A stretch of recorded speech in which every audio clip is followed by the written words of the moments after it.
Om Namo Bhagavate Vasudevaya.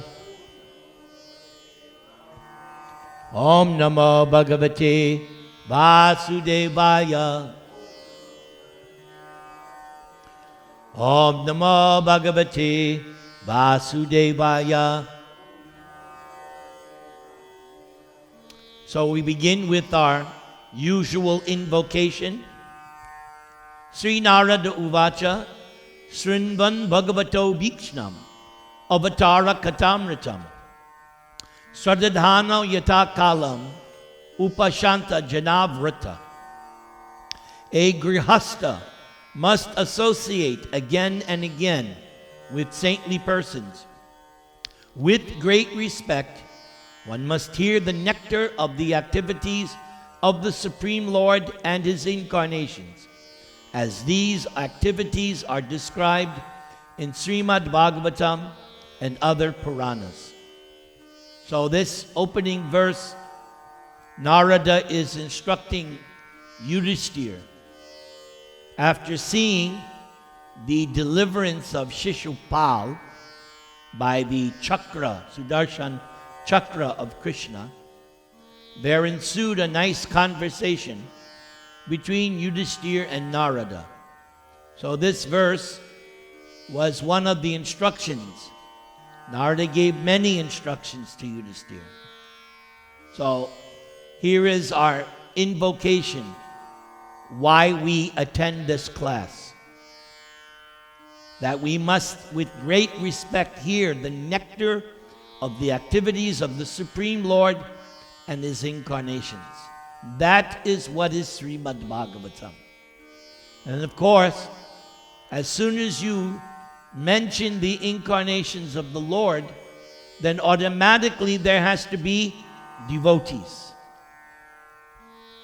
Krishna comes, according to Bhagavad Gita, to Paritaranaya Sadhunang Vinashayat Duskritam, to annihilate the demons and to deliver the devotees.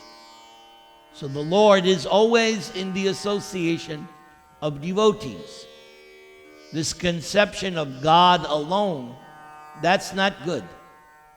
When we say God, there must also be the entourage of devotees. And it is stated in the teachings of Lord Chaitanya that Krishna is especially wonderful because He's always surrounded with devotees who have spontaneous, ecstatic devotion for Him. Spontaneous, as is found in Goloka Vrindavan, Brajadam. Tonight, we're beginning this section in the first canto, Narada's instructions on Srimad Bhagavatam for Vyasadeva. So, let us pick up. Sutta Goswami said, "Thus the sage amongst the gods, Narada, comfortably seated and apparently smiling, addressed the rishi amongst the brahmanas, Veda Vyas. Addressing Vyasadeva, the son of Parashara, Narada inquired." So, previous to this, we found Vyasadeva woke up one morning and he was very distressed. His mind was not peaceful. And he was trying to search out the root cause of his despondency. At that very moment, Narada appeared, his spiritual master. So this is where we pick up. So Vyasadeva hears now from Narada, his guru. Narada is the guru of Vyasadeva. Are you satisfied by identifying with the body or the mind as objects of self-realization? Your inquiries were full, and your studies were also well fulfilled. And there is no doubt that you have prepared a great and wonderful work, the Mahabharata, which is full of all kinds of Vedic sequences, elaborately explained. You have fully delineated the subject of impersonal Brahman, as well as the knowledge derived therefrom.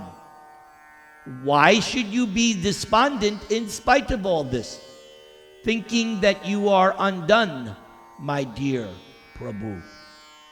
So obvious, this scene takes place after the Mahabharata, after the Kurukshetra war. So that's the time. And what does Narada say here? You are satisfied by identifying with the body and mind as objects of self-realization? So this is a very important point. Meditation, self-realization is not about the body or mind. And Narada is going to point out what is the real object of meditation. Just to already, as we say, spoil, like they have this thing, spoiler alert. So the spoiler alert, we go to Krishna. When Krishna was in Dwaraka, he would rise early in the morning when the roosters would crow. He would arise, much to this disliking of his wives. And Krishna would wash his hands and feet and immediately begin meditation. And his meditation was on himself. Now, someone wants to imitate Krishna, that would be a mistake. As Narada is saying here, are you satisfied by identifying with the body and mind as objects of self-realization? So we should not imitate Krishna in our meditation by meditating on the body or the mind. Krishna sat down to meditate. Meditation means, here's the spoiler. Meditation means thinking about the absolute truth. That's meditation.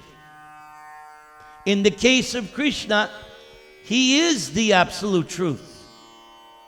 We're not. We're part of the absolute truth, but we're not the whole. Krishna is the whole. The absolute truth, the subject matter is three: Brahman, spiritual, all-pervasive; Paramatma, super soul, Krishna in the heart; or Bhagavan, the personality of Godhead.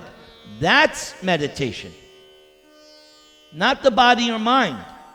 Meditation either on impersonal Brahman, meditation on Krishna in the heart, or meditation on the form of Krishna. Krishna is all three. So he has no choice but to meditate on himself, because he is the absolute truth. If we try to imitate Krishna and meditate on ourselves, that's called imitation. So meditation means to be absorbed in thought either on Brahman, Paramatma, or Bhagavan. Let us continue. Sri Vyasadeva said, "All you have said about me is perfectly correct. Despite all this, I am not pacified. I therefore question you about the root cause of my dissatisfaction." So that is, you're a doctor. Somebody comes to you, so many problems. Your job is to get to the main issue. What is really causing the person's mental, am I right? Right? You're hearing them talk, right? And your job is to, here is the real issue. That's what a doctor does. Gets to the root of the problem. Not dealing with the externals or just the symptoms. But what is causing the problem? That's what Vyasadeva wants his guru to do. Find out the root cause of my dissatisfaction. For you are a man of unlimited knowledge, due to your being the offspring of one, Brahma, who was self-born without mundane father and mother. There are several names for Lord Brahma: Swayambhu, Atmabhu, meaning, but you have to understand the context, meaning he has no material mother and father. Who is Brahma's mother and father? Garbhodakashayi Vishnu, not Lakshmi. Because Garbhodakashayi Vishnu told Lakshmi, you take rest. I will generate Brahma all by myself. And he sprouts that golden lotus, and then Brahma takes his birth. So Brahma's father and mother is God. The Christians, they tried to tell you, Jesus is the only Son of God. Have you ever gotten that in work? Well, you can tell them, excuse me, you don't have a monopoly. Here's the Son of God, Lord Brahma. They say Jesus is the Son of God based on what? The Bible, right? It's their scripture. We also have a scripture. And our scripture is, well, I would say more valid, but at least for argument's sake, it's as valid as your Bible. So you say Jesus is the Son of God, that's fine. But please try to understand, we also, and we don't even have just one Son of God. We've got hundreds. How many children did Krishna have? He had 16,000 wives. Each wife gave birth to 10 sons and 1 daughter. So aren't they sons of God? Is Krishna God? Okay? So when you know the books, nobody can give you any argument. They can protest, blah, blah, that's all right. But at least you will have the ammunition. You will have the information. You will not be swayed or deterred or feel insecure. By studying these Prabhupada's books, you'll be very, very secure in your knowledge. Let us continue. My Lord, everything that is mysterious is known to you because you worship the creator and destroyer of the material world and the maintainer of the spiritual world, the original personality of Godhead, who is transcendental to the 3 modes of material nature. Another important point. God has to be transcendental to the modes of material nature. As soon as somebody interjects that God is somehow or other tainted by the material energy, then that's not complete understanding of God. This is very important. Now, we all know, everybody knows, Brahma is the creator, Shiva is the destroyer, Vishnu is the maintainer. But here Vyasadeva says, but actually, the real creator, the real destroyer, the real maintainer, from whom Brahma and Shiva get their power, is the Supreme Lord Narayan or Krishna. Vyasadeva knows that. Like the sun, your goodness can travel everywhere in the 3 worlds. Yes, Narada is the transcendental spaceman. He goes to the heavenly planets. He comes down to earth.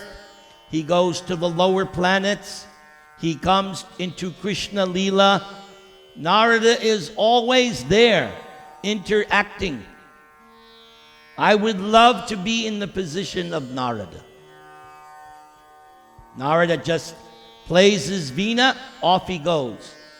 No pre-TSA. He just flies. He just travels.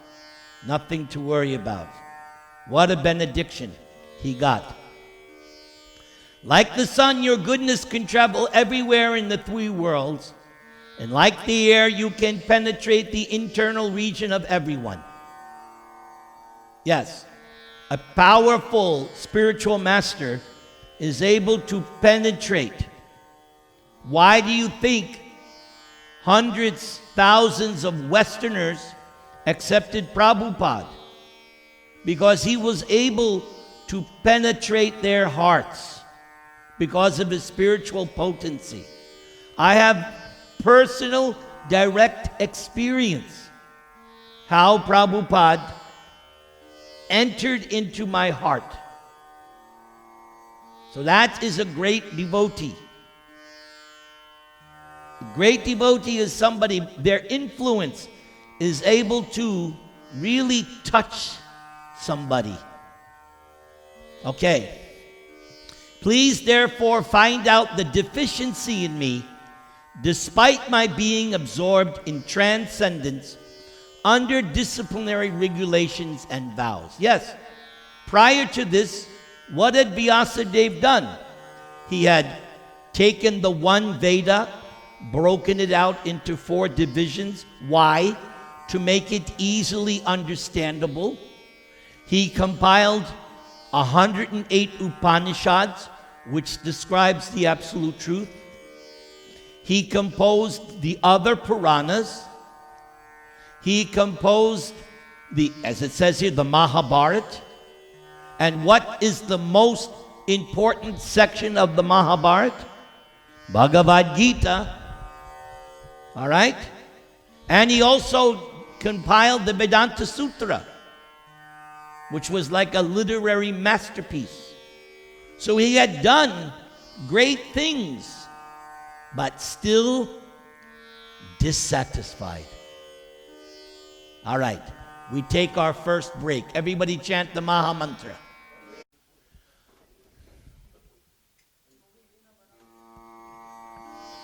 Om Namo Bhagavate Vasudevaya.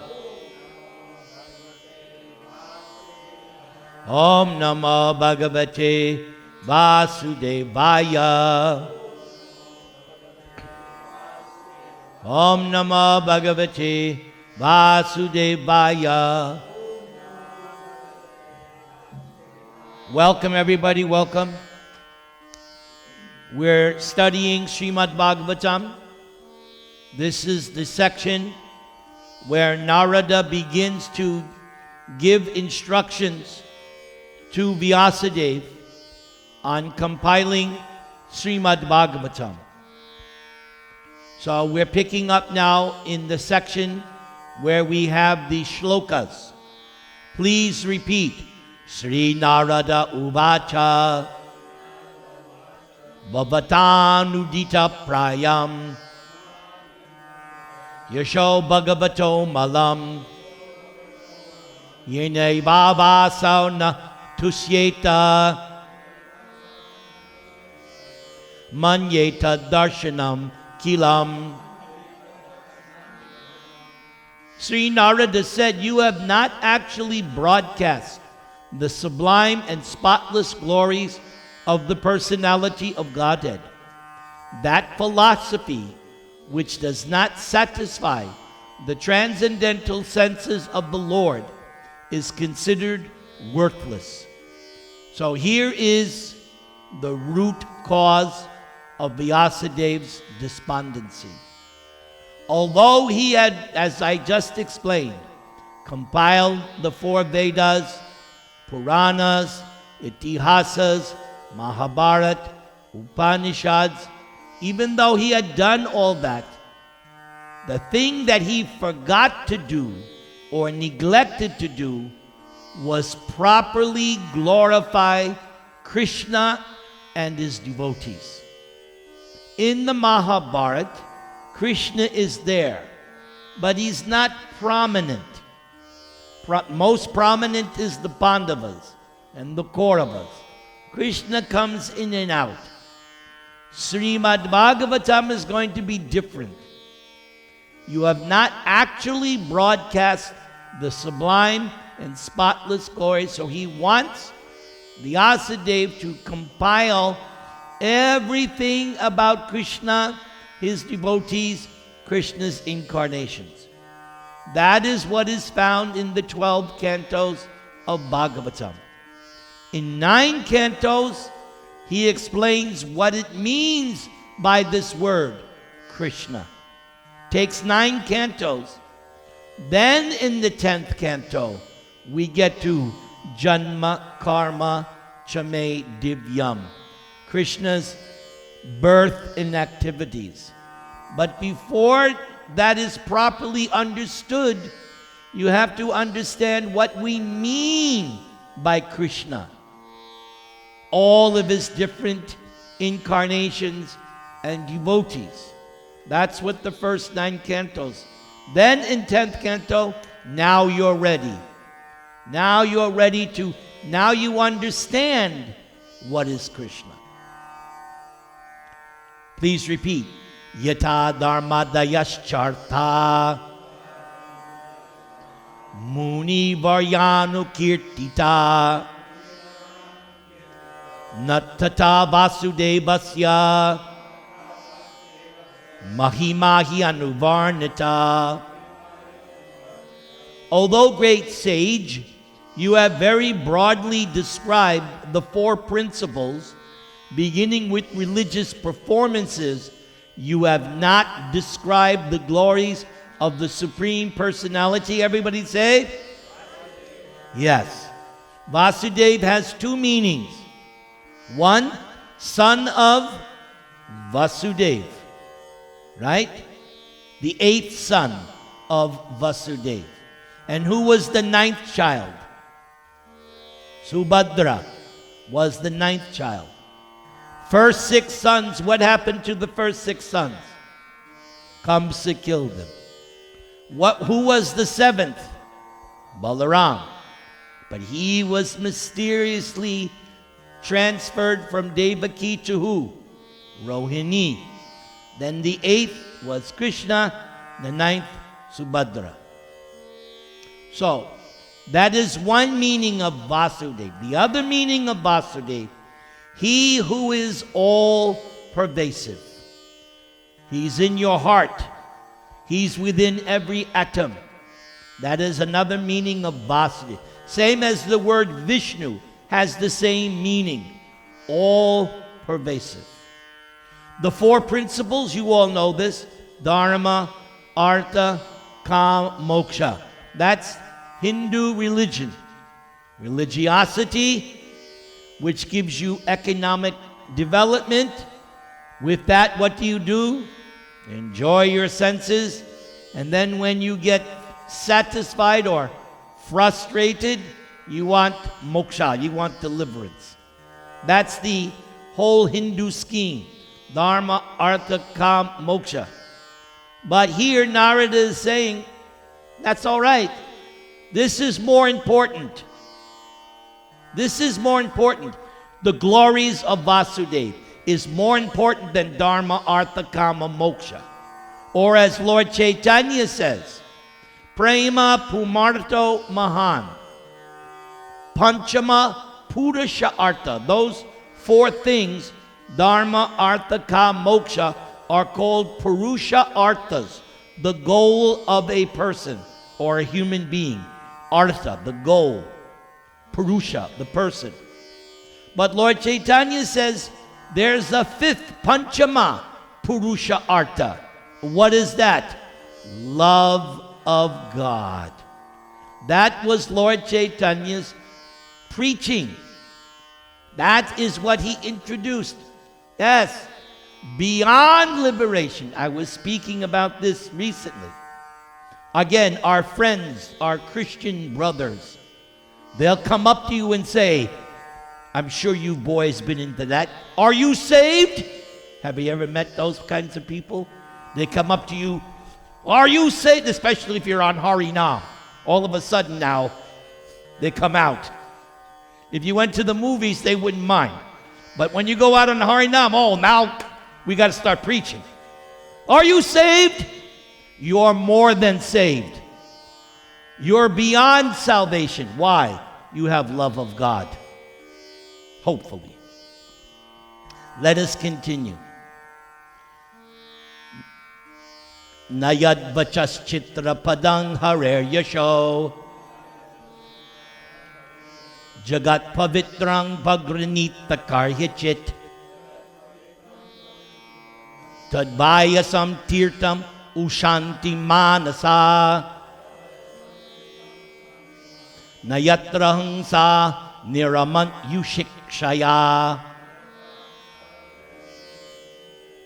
Those words which do not describe the glories of the Lord, who alone can sanctify the atmosphere of the whole universe, are considered by saintly persons to be like unto a place of pilgrimage for crows. Since the all-perfect persons are inhabitants of the transcendental abode, they do not derive any pleasure there. So in the Sanskrit, the last line, hangsa. Hangsa means swan. Prabhupada, in lecturing on this verse, says, the crows do not mix with the swans. Where will you find the crows? In the garbage, where there's filthy, obnoxious smells. Do the swans go there? No. Where are the swans? In the nice, crystal clear lakes. So birds of a feather flock together. So there are crow-like human beings and swan-like human beings. Here are the swan-like human beings. You want to come and hear the glories of the Lord. The others, where it's night, Saturday night, where are they? Rocking, rolling, drinking, eating all kinds of crow-like nasty things. There are crow people, right? And then there are swan-like devotees. So, somebody is going to sing a song tonight and is going to mention this concept that satsanga, our business as devotees is to associate with other devotees, not the crows. We're not meant to associate with the crows. We're meant to associate with nice swan-like devotees. Okay. Tadbag visargo janataga viplavo yasmin pratishlokam abadavatyapi namanyantantasya yasho nikaniyat shrinvanti gayanti grinanti sadava. On the other hand, that literature which is full of descriptions of the transcendental glories of the name. Some people don't want to chant the name. Very interesting. They like everything about Krishna except his name. We are not like that, at least some of us. Notice the glories of the name of God, his fame, form, pastimes, etc., of the unlimited Supreme Lord. So we are interested in everything about Krishna. His name, his fame, his form, his pastimes, entourage, qualities. That's what Srimad Bhagavatam is talking about. We're interested in everything about Krishna. Is a different creation full of transcendental words directed toward bringing about a revolution in the impious lives of this world's misdirected civilization. That's what Prabhupada came to America for. When Prabhupada arrived in America, that poem, "Why have you brought me to this horrible place?" That was Prabhupada's vision of America. Why have you brought me to this horrible... Why is Prabhupada saying that? Is he anti-American? No. He's seeing from this that the people are all crows, enjoying gross sense gratification. Prabhupada took a short tour of Boston, and what did he see? Bars, slaughterhouses, people just enjoying sense gratification. That's what he saw. That's why he wrote that poem. Why have you brought me to this horrible place? So, yes, Prabhupada's movement is a revolution. Because what are we saying? We don't want this crow-like society. We don't want to be part. I was a hippie. We didn't know about Krishna, but we didn't want to be part of the crow-like civilization. Then Prabhupada came, introduced Krishna consciousness. We were revolutionary. We went on the street with tilak and dhoti and got accosted and got insulted and spat on and beat up. Yes. We went through that. But that was all right. We understood. We are causing a revolution. Just by going out and chanting the name of Krishna. Oh, just by chanting the name of Krishna. How did Prabhupada start this movement? Underneath the tree, chanting the name of Krishna. This movement started with chanting. You should understand this. After all, it's called what? What's the name of this movement? The Hare Krishna movement. We should understand what movement we belong to. It's called the Hare Krishna movement. The name. After all, what is one of the mantras I sing every time I lecture? Hare Nama, Hare Nama, Hare Nama. I've been saying that for 25 years, and still somebody has a doubt about whether or not they should chant? Hello? For 25 years, I've been hammering this point, and still somebody says, oh, I don't know, that's not mentioned in the scriptures. What? For 25 years, and still people are confused. Why should I chant? I gotta calm down. Hare Krishna, Krishna Krishna, Hare Hare, Hare Rama, Rama Rama. Such transcendental literatures, even though imperfectly composed, are heard, sung, and accepted by purified men who are thoroughly honest. So here's the test. If you are attracted to Srimad Bhagavatam, that means you are purified and you are thoroughly honest. Because right at the beginning of Srimad Bhagavatam, the second shloka, what does it say? Who has access to Bhagavatam? It's the person who is non-envious. If you have envy, you're not going to be interested in reading Srimad Bhagavatam.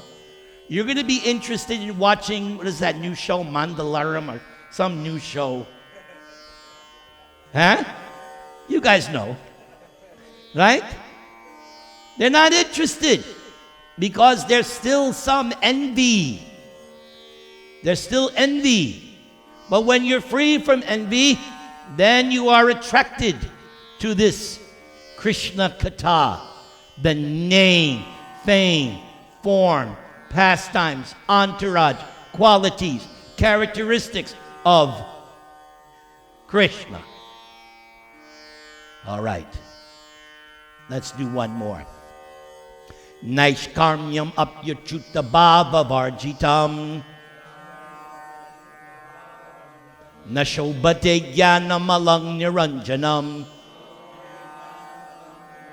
kutak punak shasvad abhadram ishware nacharpitang karma yad apyakaranam. Knowledge of self-realization, even though free from all material affinity, does not look well if devoid of a conception of the infallible, Achyuta Krishna. Everybody say. So, Achyuta means infallible, especially in terms of his devotee. Achyuta means Krishna, first of all, never falls down. Okay, remember we said at the beginning, he's always transcendental, right? But another meaning, so that means he never falls. But another meaning of this Achyuta, Krishna never fails in responding to his devotees. That you should have faith in. Krishna will respond to the devotees. Okay. What then is the use of fruitive activities, which are naturally painful from the very beginning and transient by nature, if they are not utilized for the devotional service of the Lord? So here Narada is criticizing karma and jnana. He's criticizing that yes, these things are mentioned in the Vedas, fruitive activities, mental speculation, or trying to become one with God, but they are not permanent, they're transient, and actually these things should be used for the service of the Lord. What does Krishna say in Bhagavad Gita? Recently, this week, somebody from Australia wrote me a message. Can you please explain the basic understanding of what is Krishna Bhakti? So I wrote back, Yat karoshi yadashnasi, yad johosi dadasiyat, yat tapasyasya kaunteya, tat karushva mad arpanam. Whatever you do, whatever you eat, whatever you sacrifice, whatever you do it for Krishna. That's essence of Bhakti Yoga. Do everything for Krishna. You want to sing? Sing for Krishna. You want to eat? Cook for Krishna. You want to make money? Make money for Krishna. You can take a little for yourself. Okay? But not like some people think. He's a millionaire. Oh, but Sudama only gave Krishna some grains of rice. So I'm going to be like Sudama and give Krishna. And meanwhile, he's got billions. That's not Krishna Bhakti. Have you ever met people like I have? I have. So, this is the essence. So everything should be utilized for the devotional service of the Lord. And fruitive activities, we understand that from Bhagavad Gita. When we studied in 7th chapter what's wrong with worshiping demigods for material things, Krishna said the results are limited and temporary, and only a less intelligent person is interested in limited and temporary things. The intelligent person wants eternal, full things. And that's why that person is convinced. Purinamrita aswadanam. The full taste, the full pleasure which everybody is looking for. Where is it? Hare Krishna. First shloka of Shikshastakam. Lord Chaitanya is preaching. Purna, full. Purna aswadanam. The full nectar for which everybody is anxious is there in Krishna's name. Well, but why do I got to chant? Well, here's one of a million reasons. You're going to seek pleasure somewhere, but do you want full pleasure? It's there in chanting the holy name. Everybody.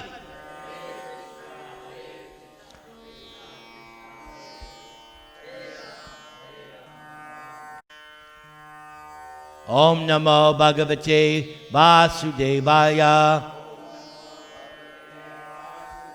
Om Namo Bhagavate Vasudevaya. Om Namo Bhagavate Vasudevaya. So we left off on text number 14. Tatonyata kinchana yad vivakshata. Pritad drishatat krita rupa namabi. Nakarya chit kvapi chajustita matir. Labeta vatahata nar ivaspadam.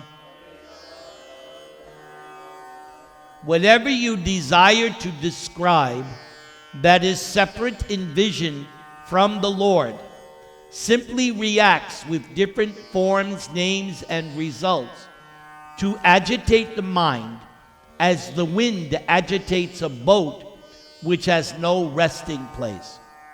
This reminds me of a verse in the 2nd chapter of Bhagavad Gita that, like a boat on the water, one of the senses which one focuses their attention can be easily carried away, like the wind can toss a boat very easily. So, we talk about so many things in our day-to-day conversation, but as a result, we are not satisfied by these conversations. Here, Narada is pointing out why. Because we're seeing things different from the way Krishna sees them. As it says, separate in vision from the Lord. When you are one with Krishna, as is explained in 15th chapter of Bhagavad Gita, when you are one with Krishna, it doesn't mean that you lose your individuality as the monists want. The monists want to lose their individuality and merge. The devotee doesn't want to lose individuality, but wants to become one in vision with the Lord or one in purpose of the Lord. That's the devotee's oneness. When a husband and wife don't fight and are on the same page, they're one. The wife is always thinking how to assist the husband, and the husband is thinking how to assist the wife. Just like me and my wife. We're one. I am thinking about her welfare, and she is thinking about mine. That's why she's always on my case. But it's good because it shows we're one. We have the same objective. So when you are in Krishna consciousness, you see things the way Krishna wants you to see, the way Krishna has intended. You have transcendental vision. You're one with Krishna in vision. Otherwise, whatever you're seeing or describing, simply going to cause agitation. That's like right now. Oh, the whole year, everybody's going to be discussing the election.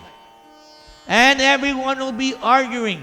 This guy's an idiot. No, your guy's an idiot. Just argue. And at the end of the day, you're frustrated. So, when you realize that I've been talking, thinking, and I'm frustrated, remember, come back to Krishna. Come back to Krishna. Chant Hare Krishna. Read Krishna and bring yourself back to sanity. Jugupsitang dharma krite nushasata swabhava raktasya mahan vitikrama yad vakyato dharma iti tarastito namanyate tasya nivaranang jana. So here in this verse, the spiritual master is going to chastise the disciple. Just as in Bhagavad Gita, Krishna chastised Arjuna in the beginning. Arjuna, you talk as if you're a learned man, but no learned man actually talks the way you are talking, Arjuna.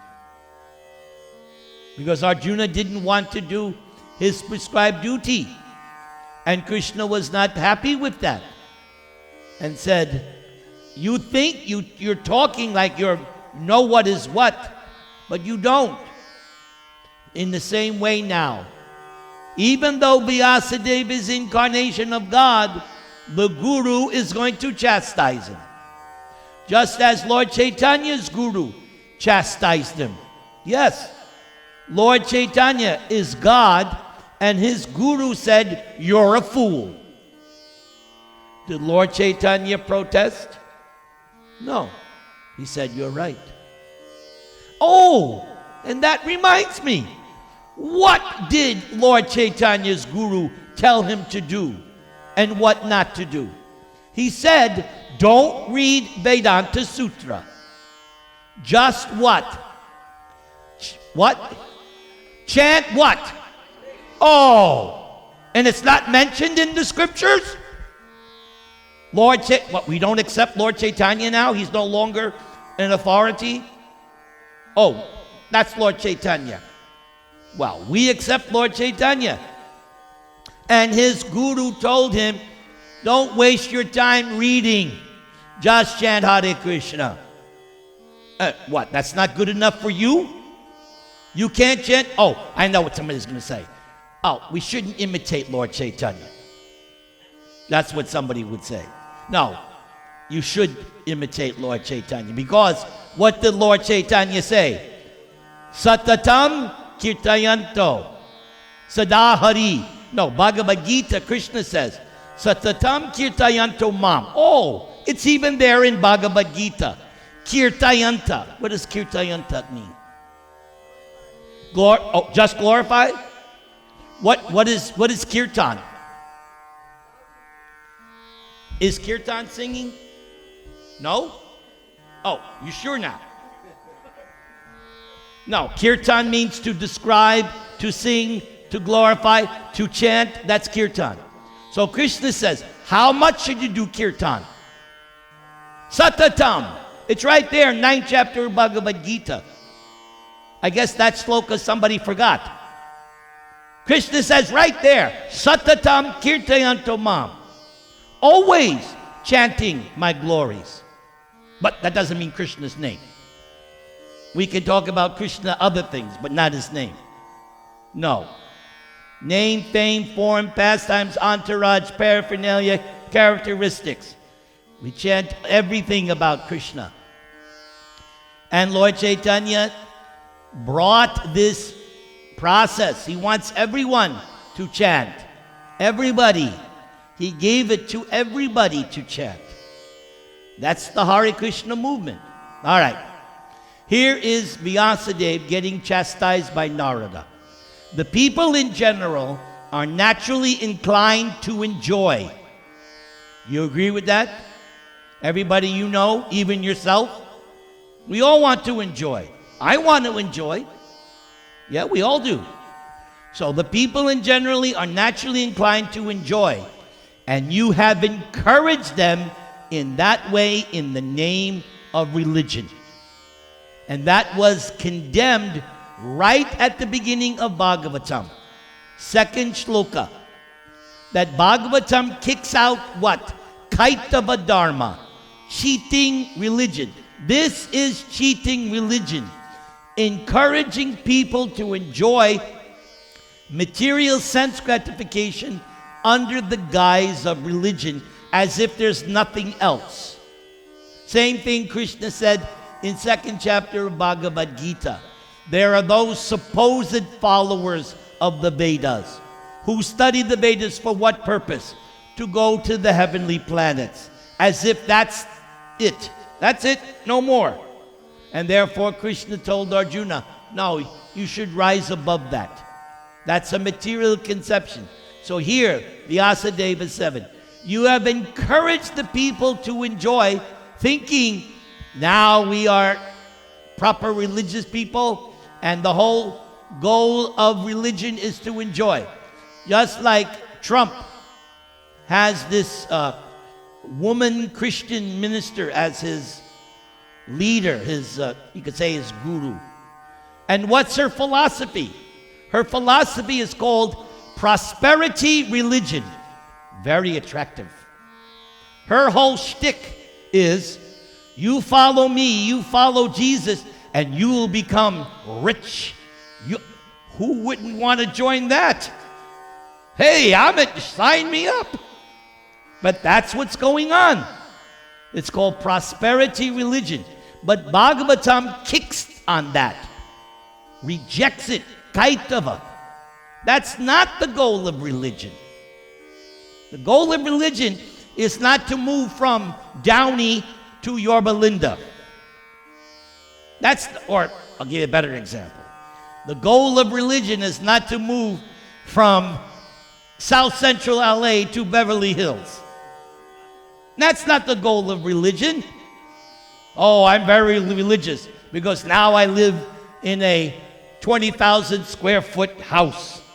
I must be religious because I'm materially well off. I've got the grace of God. Just see, I have 6 cars. That's not the goal. That's cheating. We already said what is the goal of religion.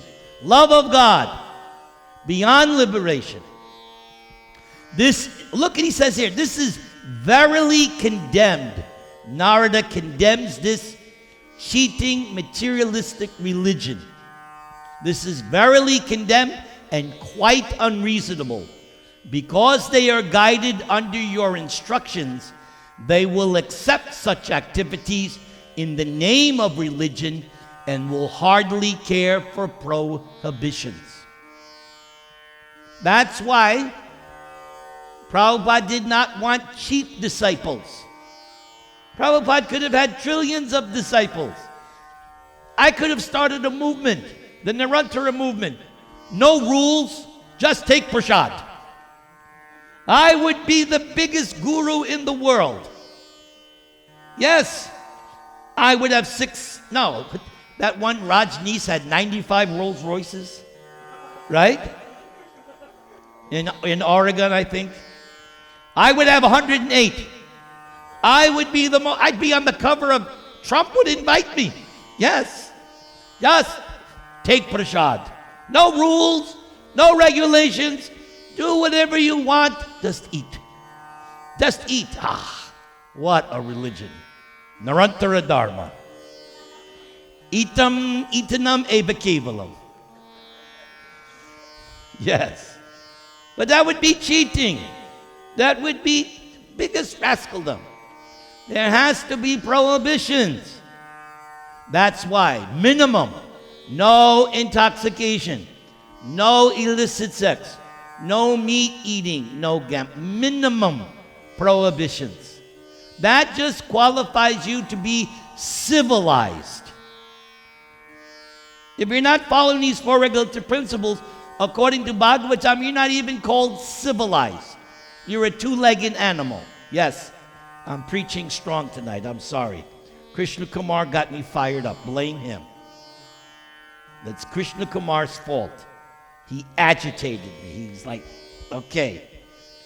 So take it out on him. Don't take it out on me. So there has to be some rules and regulations. It's like when people join a gym club, right? There has to be some rules. Not that I joined the club, okay, but I never do any of the activities in the gym. But I belong to the gym. But I never go on the treadmill. I never lift weights. Why did you join the club? Just so that you could have a card? Oh yeah, see, I joined Fitness Health Club. No, there has to be some rules and regulations. Let's do one more. Vichakshano syarhati veditam vibhor. What happened? Did I blow you out? Come on, let's do it again. Vichakshano syarhati veditam vibhor. Ananta parasya nivrittita sukham. Pravartamanasya gunair anatmanas. Tato bhavan darshaya chestitang vibho. The Supreme Lord is unlimited. What's the name? Huh? Anant? Very good. Excellent. Jai.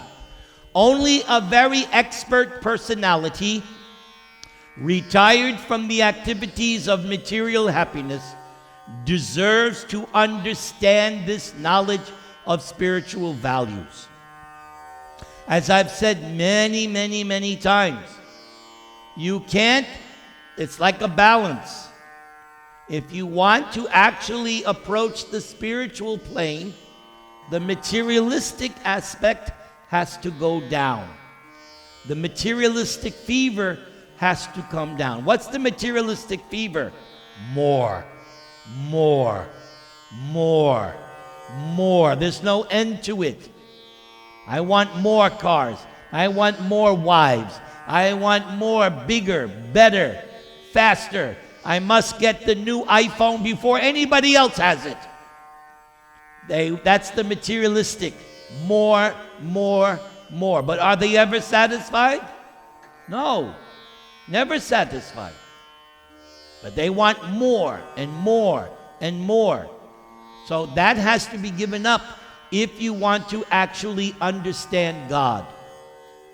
An expert personality, retired from the activities of material happiness, deserves to understand this knowledge of spiritual values. Again, this is not cheap. There's a price you pay. If you want the real thing, you have to be willing to pay the price. Those of you went to college, right? You spent money, you spent time. To become a lawyer, you had to spend so much time and money, right? You don't get these things easy, right? But you're an engineer, right? Right? So you just didn't wake up in the morning, I think I'll be an engineer today. No, you had to work for it. It's not a cheap, right? So the same way, you want God realization, and you think, oh, I'll just turn on the God channel. Okay, channel 108. No, it's not a cheap thing. You have to pay the price. Surrender. It's like these athletes. We like to discuss our favorite athletes, right? We have fun doing that. We discuss. But we know they have to spend hours every day practicing and training. We get up early to go to Mangalarti. They're up 5 o'clock going to the gym. They're also doing sadhana, basketball sadhana, right? So you want something special, you have to work for it. You got to sacrifice. Therefore, those who are not so well situated due to material attachment should be shown the ways of transcendental realization by your goodness through descriptions of the transcendental activities of the Supreme Lord. So this is the objective of Vyasadeva writing Bhagavatam. He's going to teach people how to come to the spiritual platform through descriptions of the transcendental activities of the Supreme Lord. That's why in the Bhagavatam, what do you hear? Story after story after story of how this person became spiritually successful. What happened to this person who did not follow the spiritual path. You get all the different angles of vision in terms of understanding God consciousness in Srimad Bhagavatam. You get stories of demons is there. There are stories of devotees. Everything is explained in Bhagavatam. Actually, Bhagavatam is everything that is taught in the Vedanta Sutra, but it's explained to you in a very palatable form in, in transcendental activities. Vedanta Sutra is very dry. Shlokas, philosophy. It's very dry. But Bhagavatam, just like I'm reading now, 10th canto, Krishna book. Krishna book is Vedanta Sutra, but told in a very nice, palatable form. That's the whole purpose. Vyasadeva is explaining Vedanta Sutra, and the commentary is Srimad Bhagavatam. Everybody chant the Maha Mantra. Namo Bhagavate Vasudevaya. Om Namo Bhagavate Vasudevaya. Om Namo Bhagavate Vasudevaya. We left off on text number 17. Tyakva sadharmang charanang bhujam hare bhajan napakvota patettato yadi yatrakva bhadram abhud amushikim kovarta apto bhajatam swadharmata. So this statement by Narada is what we call very encouraging for devotees. One who has forsaken one's material occupations to engage in devotional service of the Lord may sometimes fall down while in an immature stage. Yet there is no danger of his being unsuccessful. On the other hand, a non-devotee, though fully engaged in occupational duties, does not gain anything. So the point of view here is spiritual advancement. That's the angle of vision. So if for whatever reason you get engaged in devotional service, that's okay. Doesn't matter. And yes, in an immature stage you might fall down. But don't worry. You're not going to be unsuccessful. Just like, what does it say in 2nd chapter of Bhagavad Gita?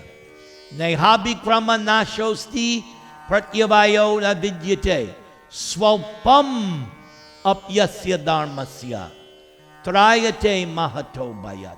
This word swalpam means even a little bit can save you from the greatest danger.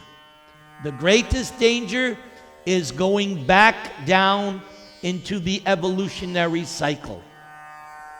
At least we want to take another human birth, what? To enjoy?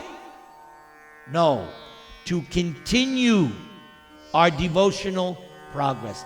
That's at least. And if you make even the slightest attempt, you're guaranteed at least a human birth. That's why we go out and distribute prasadam and do harinam, kirtan, just to deliver the fallen conditioned souls.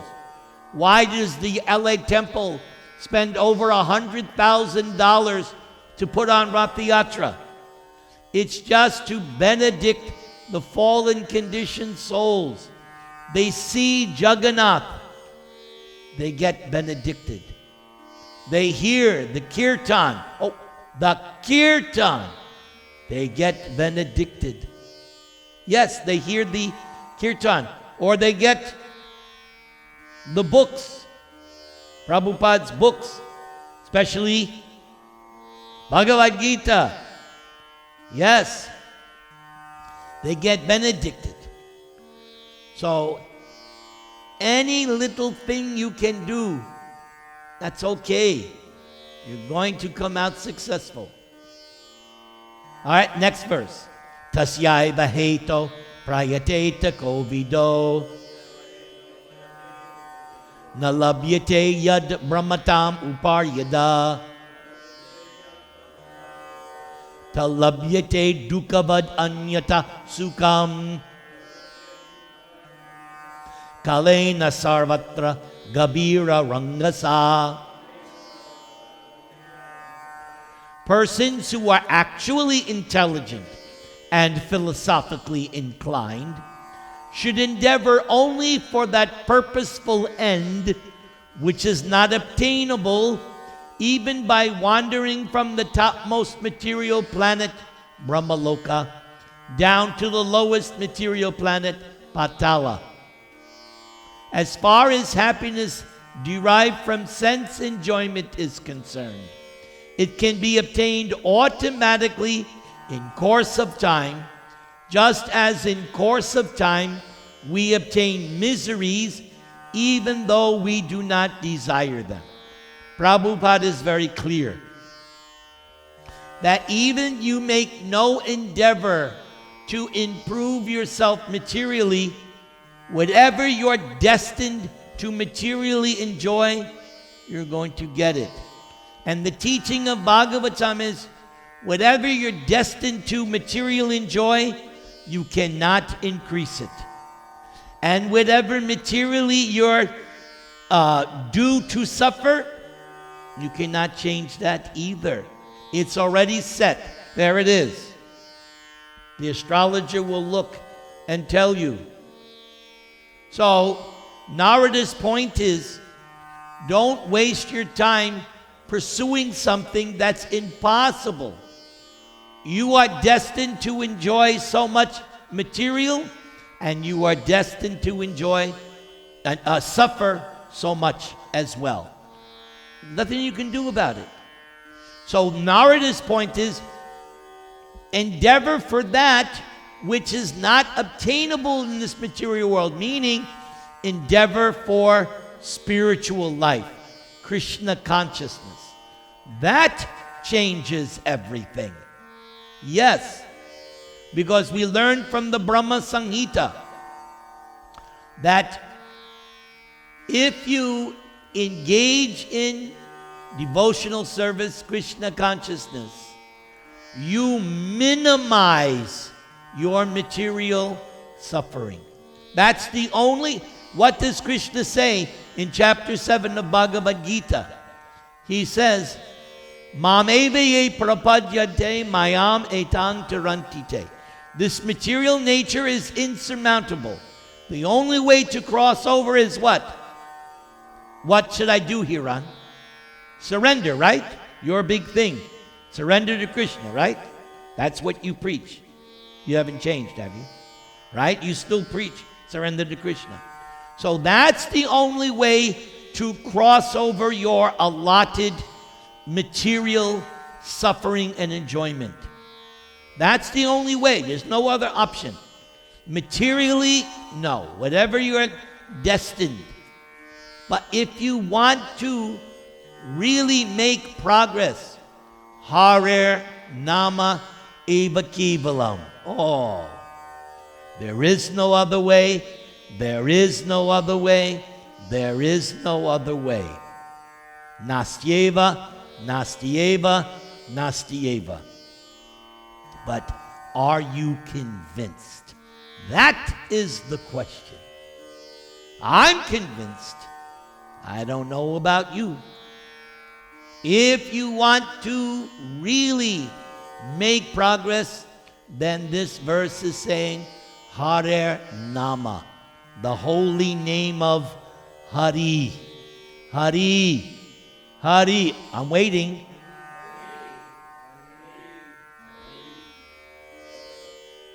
And this same concept will be explained later in Canto 7 by Prahlad when he's preaching to his class friends. Prahlad will say the same thing. You can't improve your material lot or your material suffering. It's already set. The only way to rise above that, here on, what do? You surrender to Krishna. There you go. Navajano jatu katanchana vrajain mukunda sevyanyavad anga sansritim smaran mukundangri upaguhanam punar vihatum ichchenna rasa grahojana. Here is from me one of the most important shlokas in Bhagavatam. Very, very encouraging. My dear Vyas, even though a devotee of Krishna sometimes falls down somehow or other, he or she certainly does not undergo material existence like others, fruitive workers, etc. Because a person who has once relished the taste of the lotus feet of the Lord can do nothing but remember that ecstasy again and again. This verse is very nice to meditate. Even you fall down, you're not the same as the non-devotee. Why? That's the question. Here's what Narada is saying. But we want to know why Narada is saying. Here's the answer. Because once you surrender to Krishna, now Krishna takes charge of your life. So whatever is happening, it's now between you and Krishna. When you don't surrender, then what is it? It's you and the material energy represented as Durga. So the question is, you only have two choices. Do you want to be under the control of the material energy, or do you want to be under the shelter of Krishna? That's the question you should ask yourself. Here it's very clear. If you surrender to Krishna, yes, sometimes you're going to fall, but now you're under Krishna's protection. That's how you should see it. So say a devotee has been a devotee for a long time, and then we hear, oh, this has happened, and he did this, and this happened. Don't use this word karma in terms of a devotee. A devotee is not under karma. A devotee is under Krishna. It may look like karma. No, you're under Krishna. Krishna has his way of taking care of the devotee. That's the vision. So don't say, oh, this devotee is getting his karma. No. When you surrender to Krishna, your karma is shrunk down. Shrunk. Like this. Just a little bit is left. Now, whatever is happening is coming from Krishna. Let's continue. Idang hi vishvam bhagavan ivetaro yato jagat sthana nirodha sambhava taddi swayang veda bhavang statapite pradesha matrang bhavatak pradarshitam. The Supreme Lord Personality of Godhead is himself this cosmos, and still he is aloof from it. Same thing is there in 9th chapter of Bhagavad Gita. If you read those verses 4 through 10 of chapter 9, which I call Achintya Veda Veda, Krishna says, all beings are in me, but I'm not in them. So the same thing. Yes, the whole cosmic manifestation is Krishna, but as he says in Gita, avyakta murtina, my unmanifested, or you could say impersonal form, because everything is Krishna's energy. Just like in this house, it doesn't belong to us, it belongs to Atta and Krishna Kumar. It's their energy, and we respect this house. So if I go to your house, and I'm waiting to go to your house one of these days, right? If I go to your house, I have to understand, oh, this is your property, your energy. I can't say, oh, I'll take that, and I'll take that. You'll think, what's happened to Narada? He's gone crazy. He's taking everything. You know, I'll take your Mercedes, and no, it's your property.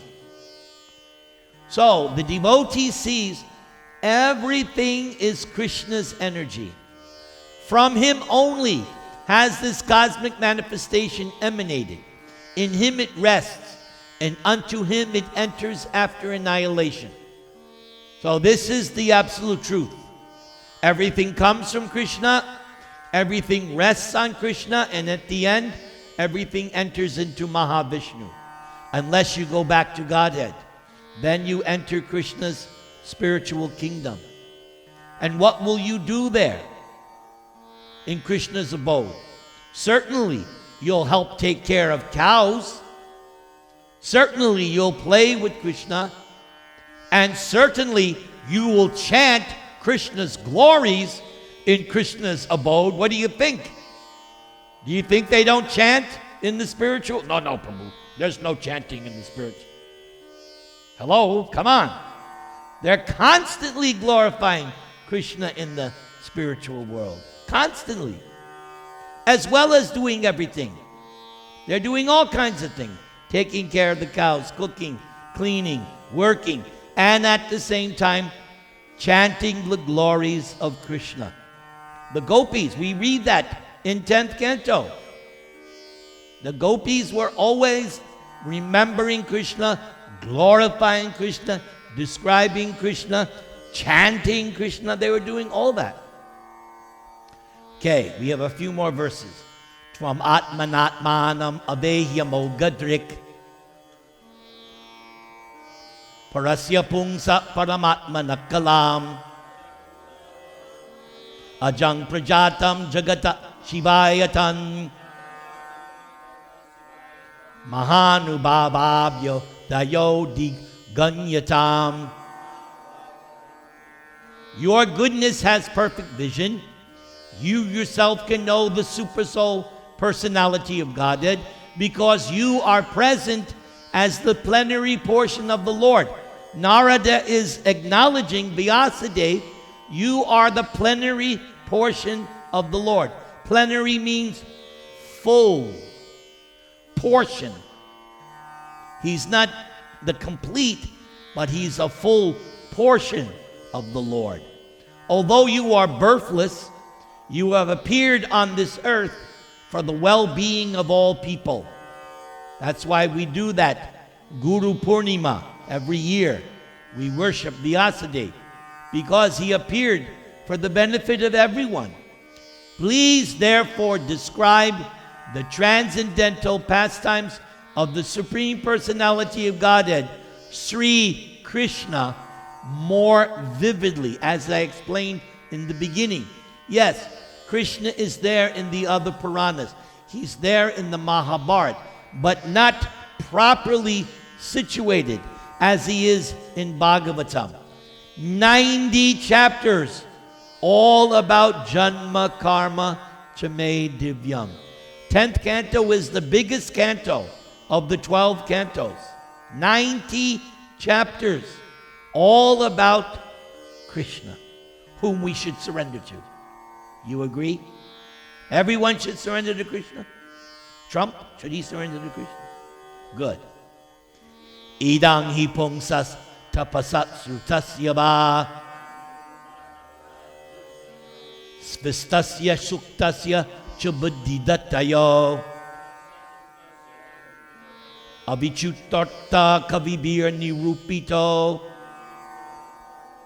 yad uttama shloka gunanuvarnanam. So this nice word, uttama shloka, everybody say. Meaning, Krishna is so nice that when the devotees describe him, they use the nicest language. Just like if you're going for a job interview, you work on that resume and you go over it and over it to make sure it's nicely stated. Or maybe you have a LinkedIn page. Some of you have LinkedIn. So you want to make the nicest presentation, right? So in the same way, Krishna, when the devotees describe Krishna, they use the nicest, choicest, best language. Not like when we text somebody, yo. No, we use nice, poetic descriptions. Why? Because they love Krishna. Coming up is Valentine's Day. So everybody goes to the store and they try to find a nice Valentine, right? Should have sweet words. Nice.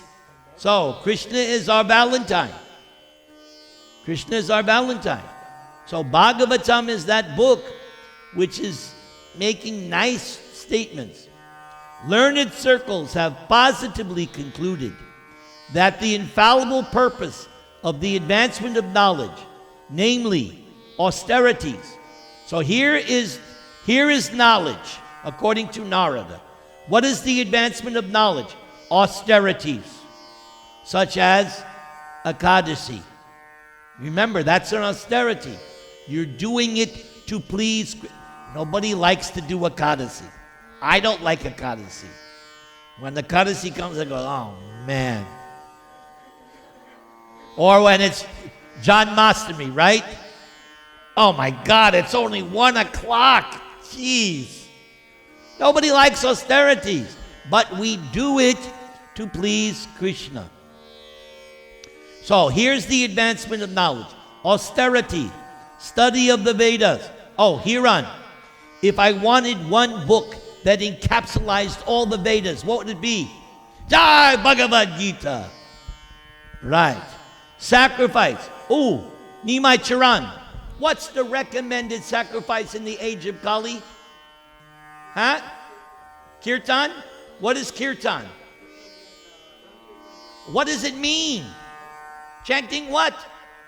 Oh, thank you. Chanting Hare Krishna.